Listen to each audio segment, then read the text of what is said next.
Bueno, ya son y media, así que vamos a Cuando empezar quieras. con la última conferencia del día de hoy, de aquí de Filosofía en la Rede, que nos va a dar aquí Carlos Pérez Pequeño, que ha estudiado filosofía en la USC y no sé, ¿has acabado ya economía por la UNED? Sí, Termino este año economía.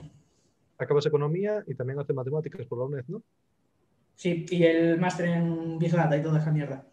Por marcar aquí un poco de paquete, ya que me vas a introducir a mí, ser el protagonista, vaya. Yo me saqué B2, ya está, es lo que hice este año. Eh, bueno, pues nos va a contar aquí su exposición sobre si sueñan los economistas o no con un señor Spock dibujado por Matt Groening. Así que cuando quieras empezar, Carlos. Muchas gracias.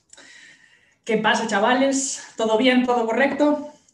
Pues bueno, en primer lugar quería agradecer a José, aquí presente todavía, el haberme invitado a este ciclo de conferencias de filosofía en la red y sobre todo agradecerle también el curro que se de sobra que se ha llevado y que, bueno, que si no es por él y tiene que ser por las instituciones, en este caso la universidad, desde luego, me imagino que tenemos que esperar al COVID-20 para que se hagan. Entonces, nada, pues esto y agradecer y felicitarle también que es su cumpleaños y seguro que le hace muchísima gracia que lo haga explícito. Dicho esto, comenzamos. Y bueno, vamos a comenzar concretamente dando una definición de ser humano. Concretamente, una definición de ser humano tal y como lo dan los economistas, que básicamente vendría a ser esto. Bueno, para el ritmo televisivo esto va a ser impresionante, porque vosotros imaginaos a vuestro profesor cuando decía lo de ya me tocaron el PowerPoint. Pues igual. Lo que voy a tardar, bueno. Esto que vemos aquí es, matemáticamente hablando, lo que se denomina una función de utilidad. Lo que vemos entre paréntesis, es decir, x1, x2, x3, x4, bla, bla, bla, bla, bla, hasta xn. N es un número cualquiera, puede ser 10, 20, 50 o tropecientos mil. Cada una de estas X pues, serían lo que se llama cestas de bienes, es decir, manzanas, pantalones, batas de casa, vaqueros, libros, en fin, los bienes y servicios que mejor satisfagan las preferencias bueno, de los consumidores, en los seres humanos en general. No tenemos por qué hablar en el mercado, pero particularmente me voy a ceñir bastante al mercado. Por algo, bueno, es economía esto. Pero evidentemente no podemos consumir todo lo que nos gustaría, sino que estamos restringidos y concretamente estamos restringidos a lo que se llama en economía una renta, un presupuesto, una renta, que sería básicamente esto. Esto es un sumatorio que se llama, pero bueno, lo que parece es una mierda, pero se entiende. Básicamente, la restricción sería esto. Que no os tenéis que preocupar mucho por la formulación matemática, pero lo que viene a simbolizar es que, bueno, el valor de todos los bienes tiene que ser menor o igual que la renta, porque evidentemente no podemos gastar lo que no tenemos. Nos meteríamos en asuntos de deuda y esto, pero a efectos divulgativos es irrelevante, vaya. Pues bien, dicho esto, entonces, lo que... Esperad un momentito. Para los economistas, un ser humano, vamos a dibujarlo aquí, vamos a ponerle gafas, porque soy yo. Un ser humano sería esto. En sus términos, lo que se llama una gráfica, podríamos resumirlo todo en esto. Aquí vamos a imaginar que está tocando solo un punto esta recta, que dibujo, como veis, muy bien. Bueno, pues esto, como decimos, lo de la izquierda soy yo, pero vale para cualquier ser humano. Pero vamos a centrarnos en lo de la derecha. Lo de la derecha, cada una de estas curvas que podemos ver aquí, es lo que los economistas denominamos curvas de indiferencia. Vamos a llamar a la primera U1, a la segunda U2, a la tercera U3 y la cuarta podéis adivinar cómo se va a llamar. Estas curvas pueden ir hasta ad infinitum, o sea, son infinitas, pero si ya tardó en dibujar 4, pues eso. Lo importante de estas curvas es que cuanto más lejos estén del origen de coordenadas, es decir, el punto 0, 0, que está aquí, más utilidad reportan al individuo. Si el término utilidad os resulta excesivamente abstruso, porque no es un concepto que se suele utilizar bastante a menudo, lo podemos reducir todo a felicidad. U2 nos proporciona más felicidad que U1, U3 nos proporciona más felicidad que U2, U4 nos proporciona más felicidad que U3, and so on, que diría Zizek. Bien, en este caso, para que la representación sea intuitiva, bueno, porque básicamente somos personajes tridimensionales, entonces no puedo dibujar una gráfica en más de 3 dimensiones, pues solo tenemos 2 bienes. En este caso tendríamos X1 y aquí arriba tendríamos X2. Cada una de estas curvas, como decíamos, simboliza las preferencias del consumidor. Yo qué sé, por ejemplo, en este punto de aquí, que como vemos está más alto en X2 que X1, pues tendríamos más de X2 que de X1. Para que sea más ilustrativo, en lugar de referirme a variables matemáticas, pues yo que sé, X1 pueden ser, yo que sé, libros, por ejemplo. Y X2, pues, no sé, ya que hablamos de satisfacer cosas, satisfiers, por ejemplo. El caso es que aquí arriba tendríamos 5 satisfiers, por ejemplo, y solo un libro. De libros tendríamos poco, de satisfiers tendríamos mucho. En el centro de la curva tendríamos 3 y 3. O sea, como digo, los números son totalmente arbitrarios. O sea, da igual que sea un total de 6, que sean 20, que sean 5.000. Y aquí abajo, en esta curva, pues tendríamos 5 libros y solamente un satisfier, por ejemplo. Como veis, siempre que nos bajamos dentro de la misma curva, siempre estamos perdiendo una cantidad de X2, en este caso satisfiers, para poder comprar libros. Es lo que se llama economía coste de oportunidad. Lo que diferencia a estos desplazamientos dentro de la misma curva, es decir, en esta curva siempre vamos a tener una utilidad de U2, nunca vamos a tener menos, que es U1, ni más que U3, aunque sí que si quisiéramos podríamos estar en esta curva, ya explicaremos luego por qué. Pues lo que diferencia a U2 de U3 precisamente es que aquí tenemos más de ambos bienes. Por ejemplo, aquí teníamos 5 satisfiers y un libro, pues aquí tendríamos 10 satisfiers y 2 libros, por ejemplo. Se entiende más o menos a dónde quiero llegar. Y cuando nos desplazamos a U4 y así, pues en mayor medida. Como decíamos antes, estamos sujetos a ciertas restricciones, en este caso monetarias. Y esta restricción es lo que viene a simbolizar esta recta de aquí. La recta, si el ser humano se comporta como lo que denominamos un agente racional, debe situarse en el punto donde toque a la curva de indiferencia que mejor satisfaga sus preferencias. Es decir, como decíamos, se puede, si la recta de preferencia, si la renta del consumidor está aquí, puede perfectamente situarse en U1. Pero esto no sería racional, porque puede consumir más de ambos bienes situándose en U2. Entonces, básicamente, la utilidad, la felicidad del individuo vendría representado en la cantidad de productos que puede comprar el consumidor. Es decir, en resumidas cuentas, que siempre es mejor más que menos. Dicho esto, es necesario, para definir el comportamiento de un ser humano como agente racional, son necesarios ciertos supuestos. Entre ellos, algunos como que las curvas sean convexas, continuas, diferenciables, pero dado que la charla es meramente divulgativa, no vamos a entrar en estas mierdas. De hecho, voy a reducir los supuestos necesarios únicamente a 4. El primero es bastante de perogrullo y se llama el supuesto de reflexividad. Es decir, que una cesta de bienes, por ejemplo, 5 satisfiers y un libro, es como mínimo preferible a sí misma. Preferible o igual. Esto parece una completa idiotez, porque es evidente que una cesta de bienes es igual a sí misma, pero es lo que nos permite hablar de las curvas de indiferencia que antes decíamos, porque aquí da igual que tengamos 5 satisfiers y un libro, y aquí 5 libros y un satisfier, que la utilidad viene a ser la misma. Entonces, este supuesto de reflexividad es lo que, entre otras cosas, nos llega a permitir hablar de curvas de indiferencia. La segunda condición es la transitividad.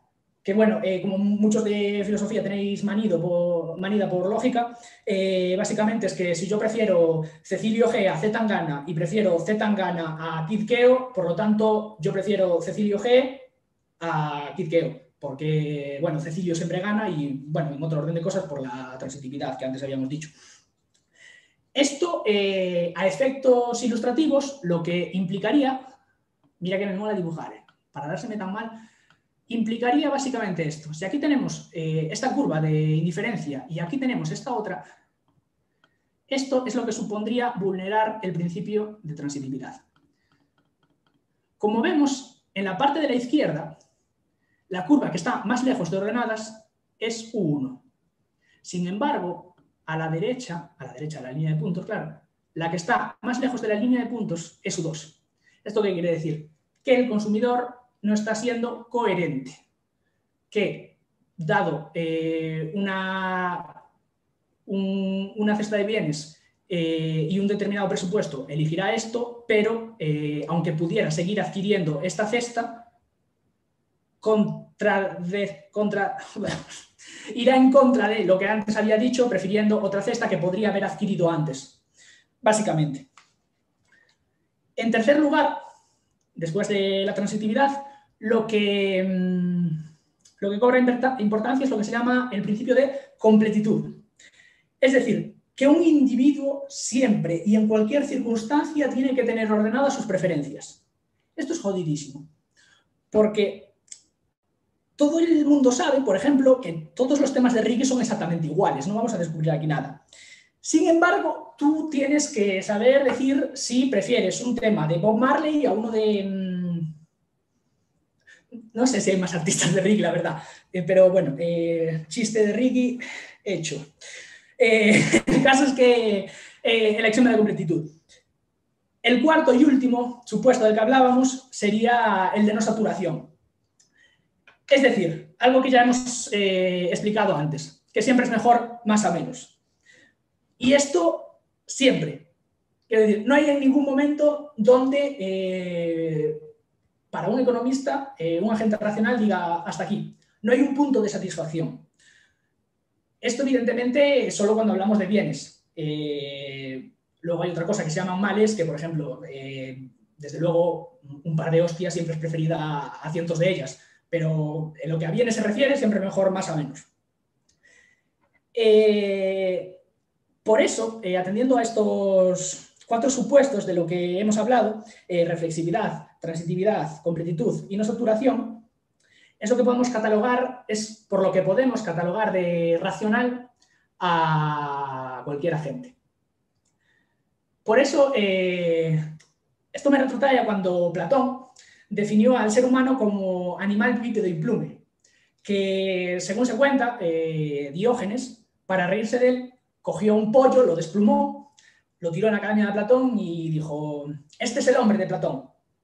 Pues básicamente me recordó a esto porque parecería que los economistas, cuando están hablando de... esperad que cierro un momento la pantallita esta. Los economistas, cuando están hablando de ser humano, parece que su definición se adaptaría bastante bien a lo siguiente. Este sería el ser humano para cualquier economista. Pues bien, continuando, la pregunta, entonces, de hecho, explicar la medida en la que explicas un chiste deja de ser gracioso, pero bueno, este es por eso el título del libro, o sea, el señor Spock encarnando la racionalidad tan estricta que definen los modelos neoclásicos, por lo general, y encarnado eso por el señor Spock de Star Trek, y por otro lado, por ese principio de no saciedad que supondría Homer Simpson, que es lo más adecuado que se me ocurre para representar a un individuo que jamás se sacia. Entonces la pregunta resulta evidente. ¿Por qué los economistas llaman a esto ser humano?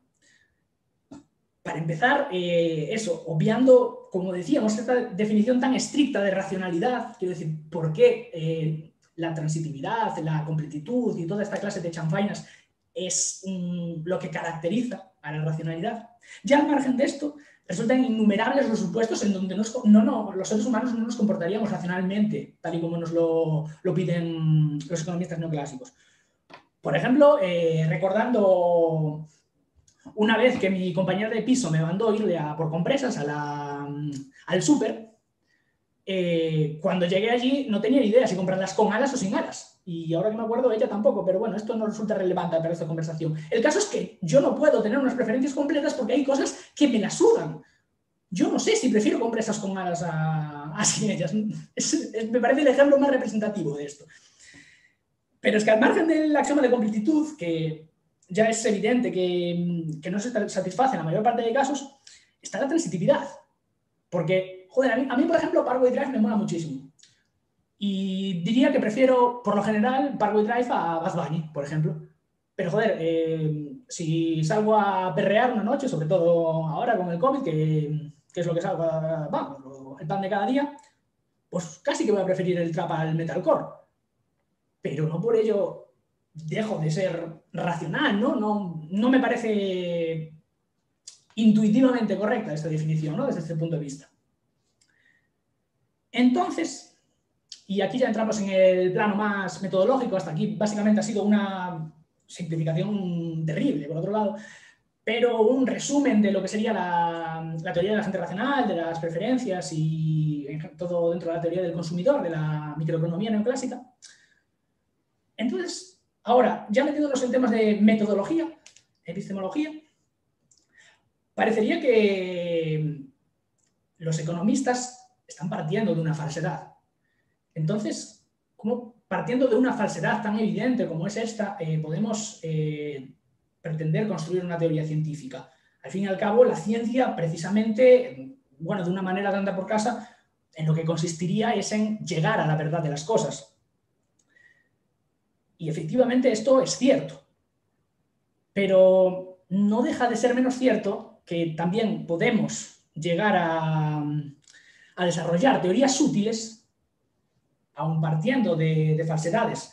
Esto, por ejemplo, en metodología económica queda ejemplificado por Milton Friedman y su instrumentalismo. Es decir, la economía, efectivamente, asumiendo las críticas que se le hacían desde posturas heterodoxas, que es la ortodoxa sería la escuela neoclásica, efectivamente los economistas neoclásicos partimos de presupuestos falsos.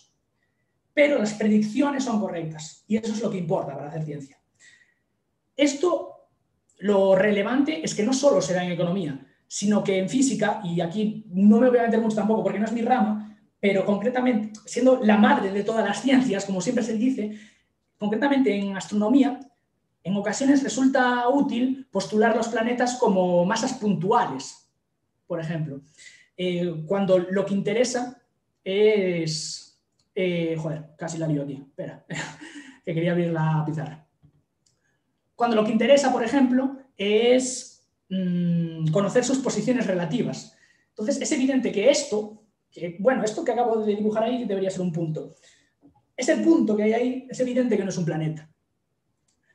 Pero en ciertas circunstancias, en determinados modelos, para llevar a cabo determinadas explicaciones, es una aproximación muy adecuada, porque da lugar a buenas predicciones.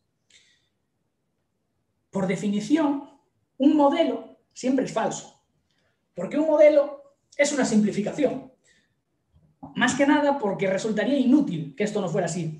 La mejor analogía de esto la estableció Borges en el cuentecillo del rigor de la ciencia, donde se hablaba de un imperio que había desarrollado tantísimo la ciencia de la cartografía que los únicos mapas que podían utilizar ya eran mapas a escala 1:1, es decir, mapas iguales que estén escalados en la misma magnitud que el mundo real. Esto no tiene sentido. No tiene sentido porque precisamente los modelos lo que nos permiten es estudiar determinados sucesos aislándolos de un conjunto de factores que consideramos no relevantes para ese suceso en sí o para ese suceso en esa determinada explicación que queremos dar en sí. Esto en cualquier ciencia, pero concretamente en economía, suele hacerse mucho y es lo que se suelen llamar las denominadas cláusulas ceteris paribus. que básicamente lo que viene a decir es suponiendo todo lo demás constante. Es decir, el ejemplo más evidente, sobre todo en economía, es la oferta y la demanda. Cuando el precio de un bien sube, su consumo baja. Y la relación también se da al contrario. Esto, que además intuitivamente resulta bastante intuitivo, nunca mejor dicho, no siempre se da. Hay, por ejemplo, una cosa que se llama bienes Giffen, que a su mayor precio aumenta su consumo. No voy a entrar en esto porque además son casos muy raros y que es bastante controvertido si siquiera se dan. Pero bueno, el caso es que las leyes económicas no son para nada equiparables a lo que podrían ser, por ejemplo, las leyes físicas. Más que nada porque en el comportamiento humano influyen una cantidad infinita de factores que dan lugar a que no se cumplan siempre estas leyes, siempre y en cualquier circunstancia. Esto, volviendo a lo de las cláusulas ceteris paribus, no sin cierta razón ha sido bastante criticado, tanto por ciencias fuera de la economía como dentro de las escuelas heterodoxas de las que antes hablábamos. Las escuelas heterodoxas, por ejemplo, son los austríacos, los marxistas, los keynesianos, un largo etcétera. En relación a esto, hay un chiste que es bastante ilustrativo donde se pone el ejemplo de que han quedado en una isla, por lo que sea, yo que sé, como Robinson, pues se hundió un barco o lo que sea, se quedan en una isla un químico, un físico y un economista. Por lo que sea, tienen un cargamento de la hostia de latas en conserva. Lo que no tienen es un abridor. Pues el químico les plantea que él, debido a las características de la temperatura, puede controlar cuando el calor va a ser lo suficiente como para que la lata reviente. Y el físico le responde, vale, perfecto, yo puedo medir las distancias lo suficiente como para estar en el punto exacto donde la lluvia va a caer y comérnosla. Y el economista, pues empieza a descojonar un poco porque, claro, esta pandilla de subnormales, todo sería tan fácil como decir, supongamos que tenemos un abridor. Y ya estaría. O sea, eso básicamente pues, sería el ceteris paribus y resumiría bastante bien la teoría económica. Pero claro, es que lo que hay que entender, como decíamos, y sobre esto vamos a hablar ahora, es que la ciencia económica y en general cualquier ciencia social tiene una metodología completamente diferente a ciencias naturales como puede ser la física. Pero es que ya sin irnos a otras ramas, hablo de ciencias sociales y de ciencias naturales por simplificaciones, pero bueno, es una categorización que tampoco es excesivamente correcta.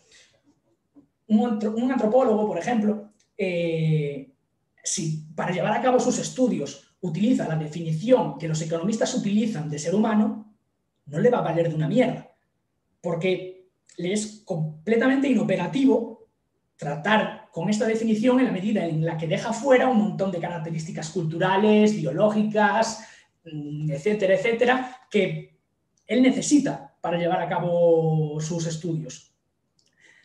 Pero es que ya no tenemos que acudir al caso de la antropología o de cualquier otra ciencia ajena a la economía, sino que en la propia economía, en muchísimas situaciones, no resulta operativo partir de esta concepción del ser humano como un agente racional y egoísta. Egoísta definido como aquel que se comporta de manera que única y exclusivamente se preocupa en maximizar su utilidad, su felicidad o como queráis llamarlo.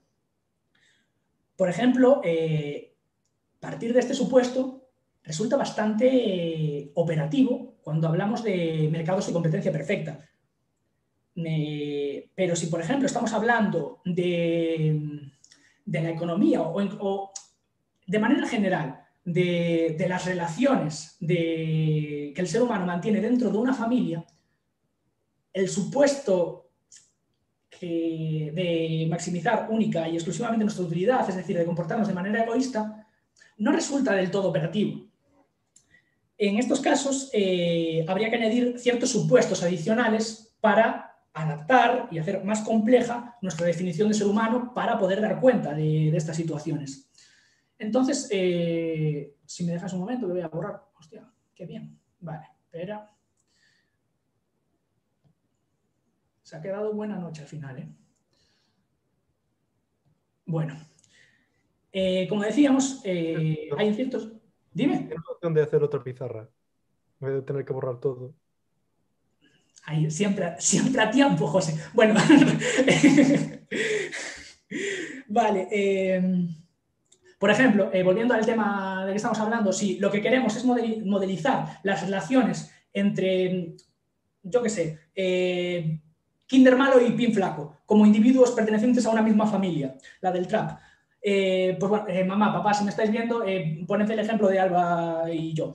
El caso es que para modelar esta situación tendríamos que hacer la siguiente alteración a la función de utilidad que antes pusimos. Si me dejáis un momento, porque KM representa a Kinder Malo.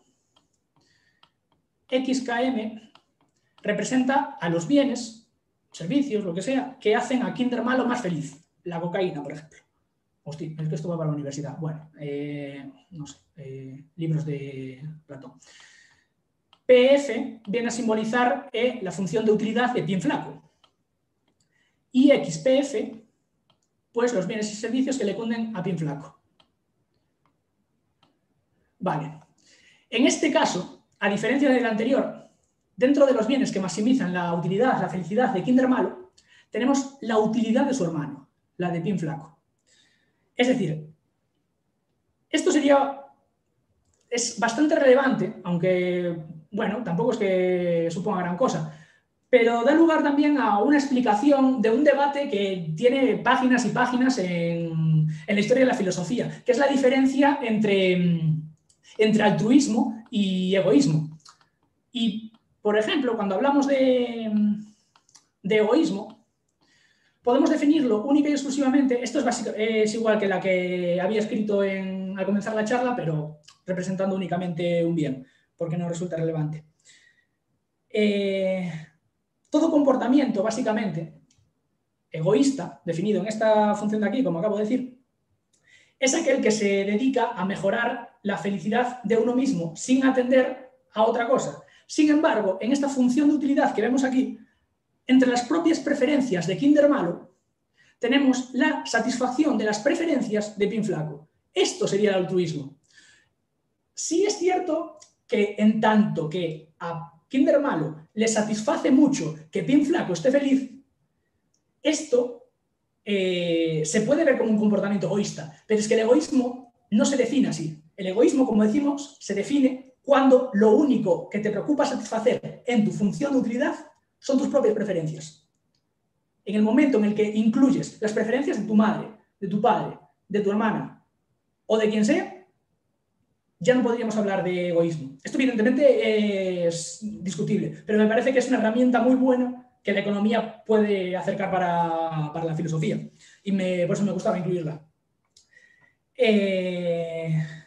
Dicho esto, y ya para ir finalizando, la verdad, porque no tengo mucho más que decir, si queréis cualquier cosa luego preguntáis, no es que el postulado egoísta o el principio de transitividad, el de completitud, no saturación, lo que sea cierto o falso en general, sino que hay que utilizarlos de manera adecuada, en los modelos adecuados y para explicar las situaciones de la manera adecuada. La economía, decía Keynes, además de una ciencia, es un arte. La pregunta, por tanto, no sería ¿cuál es el mejor modelo económico? Porque en economía no existe un modelo de validez universal como podría haber en la física. La pregunta en economía es ¿qué modelo se adecua mejor a un entorno concreto? Y ahí es cuando debemos, como economistas, y ahí es donde entra el arte, saber si para definir las relaciones dentro de un mercado competitivo debemos partir del comportamiento, de que el comportamiento del individuo es egoísta o si no lo es. Y de la misma manera con otro tipo de relaciones, como las que acabamos de decir, las relaciones sociales, por ejemplo, dentro de una familia, que resultaría bastante controvertido reducirlas única y exclusivamente a un comportamiento egoísta por parte del individuo. En economía, la metodología, básicamente, podríamos reducirla a la metodología de vida de cualquier gallego. Es decir, solo hay una respuesta universalmente válida y da igual que esta sea para responder a por qué los precios suben cuando la demanda aumenta o para lo que sea. La única respuesta válida universalmente en economía es depende. Y con esto queda finiquitado. Muchas gracias y todo eso. Bueno, pues muchas gracias a ti por darnos esta conferencia. Espera que estoy cambiando la vista. Vale. Y vale, listo.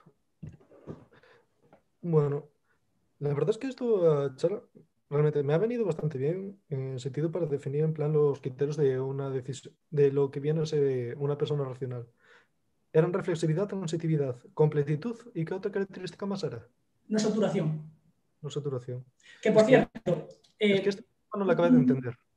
¿no lo entendiste? Sí, como puse en la gráfica, o sea, bueno, sí, vuelvo a ponerlo un momento. Te lo explico un momento. Bueno, la pongo por aquí por el medio. El de no saturación nos dice, aquí tenemos esto, la primera curva de indiferencia, con una utilidad 1. Es decir, da igual que consumas 5 de esto y 1 de esto, que 5 de esto y 1 de... O sea, que te sitúes aquí o aquí, que la utilidad va a ser la misma. Lo único que cambia es que sacrificas ciertas unidades de este bien por ciertas unidades para conseguir más unidades del otro bien. Sin embargo, cuando nos movemos a otra curva, U2, aumentamos ambos bienes. Es decir, en este punto de aquí tenemos más que en este de aquí. Y lo mismo para este. Pues bien, esto se prolonga hacia el infinito. Es decir, no hay un momento donde el individuo quede saciado. Es decir, 20.000 galletas sigue siendo preferible a 19.000 para reducirlo al casi absurdo. Que aquí es donde, bueno, no sé si entiendes más o menos por dónde Sí, va. pero por eso Esto, que por cierto, algo que tengo que matizar es que tampoco es tan descabellado. Quiero decir, es cierto que yo llego a un momento donde... Es que aquí poner el ejemplo con el Satisfyer era jodido, porque entiendo que también estamos en un sitio que no... Pero con galletas, por ejemplo, ya hay un momento donde tiendo a saciarme yo, a diferencia de eso, de Homer Simpson. No obstante, eso no quiere decir, una cosa es que te hayas saciado psicológicamente de que ya no quieras más, bueno, o sea, efectos biológicos, vaya, y otra cosa es que tú no quieras más, porque tú puedes quererlas para luego, puedes quererlas para dárselas a otra gente, puedes, o por lo que sea, pero por atesorar tampoco te va a pasar nada. Entonces, es matizable esto también, o sea, no es que sea... vamos, que es más intuitivo de lo que parece también. Lo que pasa es que cuando se reduce sí que es cierto que es una puta locura, ¿vale? Y bueno, espero haberte respondido, porque acabo de hablar aquí más de lo que debería. sí, es que por eso, en plan, yo lo vería bastante mejor en términos de, por ejemplo, dinero. En plan, tener 2 millones, pues es mucho mejor que tener uno, ¿sabes? Y nunca me saturo en ese sentido. Claro, en cuanto a dinero sí que no hay problema. El caso es que la teoría, esto no simplemente se basa, al fin y al cabo, el dinero lo queremos única y exclusivamente porque es la manera de establecer los precios relativos de los distintos bienes. Es decir, en vez de cambiar galletas por no poner los mismos ejemplos, por vasos de agua, pues lo que hacemos es establecer un patrón común que, a lo que ambos bienes sean conmensurables, vaya. Pero sí, Pero, en términos de dinero se da bastante mejor. aunque a nivel individual este tipo de criterios muchas veces no se dé, porque, bueno, supongo que no se dan, y tú mismo decías de que muchos modelos económicos tienen suposiciones falsas al principio. Bueno, si tienen dudas en YouTube, Pero no, todos, en cualquier circunstancia. O sea, cualquier modelo económico tiene que tener suposiciones falsas, porque tiene que partir de que, eso, de que, por el ejemplo que puse, que el precio va a subir cuando aumenta la demanda. Que esto no siempre es así. Por lo tanto, no es, aunque lo estás estableciendo como que siempre pasa, no es cierto. Pero para llevar a cabo el modelo tienes que partir de ceteris paribus. Es decir, que dado otra clase de cosas que en la realidad impiden que esto se dé siempre en cualquier circunstancia, no se dan en el modelo. Sí, pero iba a decir, eso, seguramente a algunos economistas a la que me pregunto seguramente le va a parecer una gilipollez y va a ser normal. Pero estas características no se cumplen en cuanto, por ejemplo, a cuerpos sociales, en plan un país o tal, donde se cumpliría la reflexividad, transitividad. no saturación. Es que cuerpos sociales es un término problemático en economía, por es un eso... término común. Claro, quiero decir, por ejemplo, todo lo que yo he dicho aquí se basa exclusivamente en esto. Es que, claro, tampoco me quise meter porque supondría dar una charla que sería mucho más complicada y me llevaría mucho más. Pero se parte del individualismo metodológico. Es decir, la sociedad es únicamente cada uno de los individuos. Como decía Margaret Thatcher, no es de la sociedad, solo los individuos y las familias. Pero bueno, eso se deja un poco de lado. El caso es eso, que es jodido decir, yo qué sé, Cataluña quiere independizarse, por ejemplo. Es porque Cataluña, yo creo, decir que tiene preferencias es tener que meterte ya más problemas de los que quieres solucionar.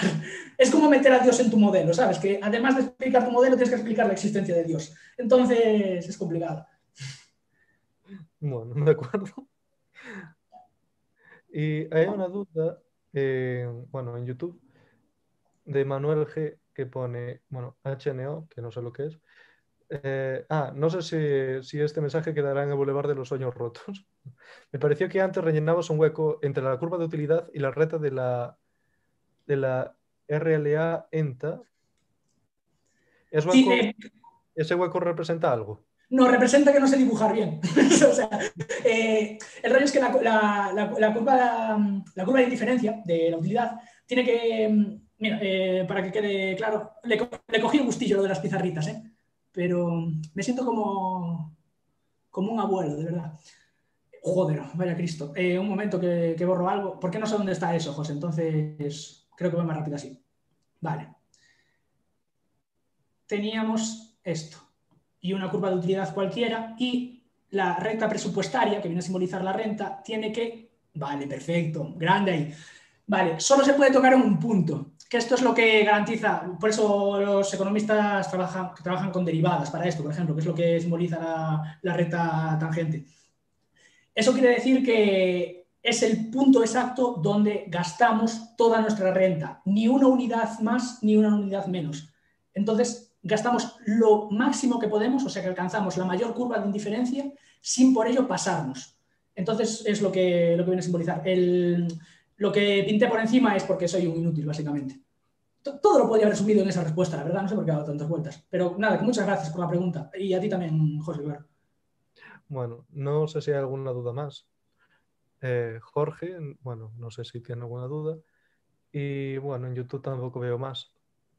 Entonces, quizás ya podemos finalizar aquí las conferencias de hoy. Y bueno, darte las gracias, Carlos, y decirte que tiene un canal de YouTube. Tenéis en la descripción el enlace. ¡Suscríbanse! Suscríbanse a Pareto Deficiente. Que tiene De deficiente mucho, de Pareto un poco menos, por otro lado. Bueno, y muchas gracias por asistir. Pues nada, muchas gracias a ti. Y Bueno, nada, pues nada, venga. pues venga, adiós Chao. y nos vemos mañana con otras tres.